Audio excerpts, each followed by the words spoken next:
Moi, ça va vous intéresser, ça, puisqu'on parle d'actualité avec les ponts de la fin du mois de mai, la fin des vacances scolaires pour certains.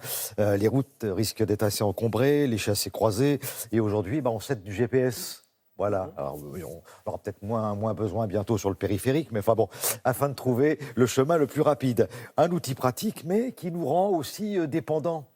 Donc, il y a peut-être moyen de faire autrement. On a retrouvé une équipe de chercheurs qui a trouvé une solution pour se diriger sans GPS. Laurence Beauvillard.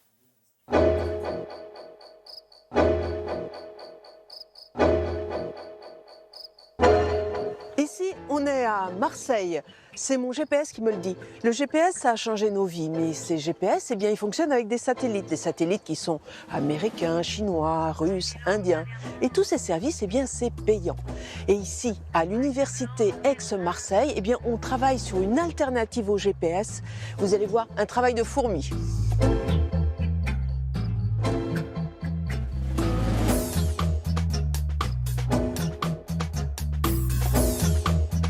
Alors ce robot, sa particularité, c'est qu'il se déplace sans GPS en extérieur.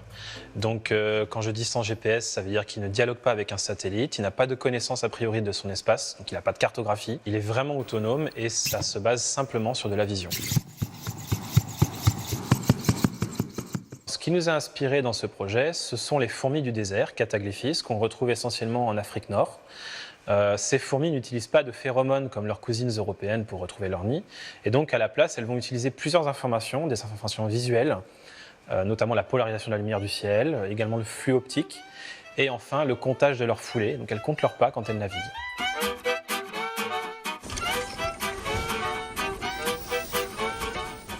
La polarisation de la lumière du ciel, ça fonctionne un peu comme une boussole.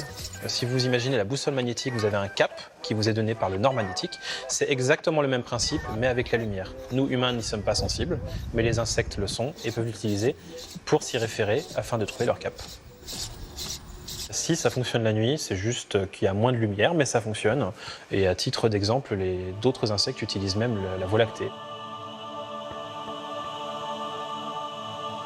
Ce robot est équipé de deux systèmes visuels.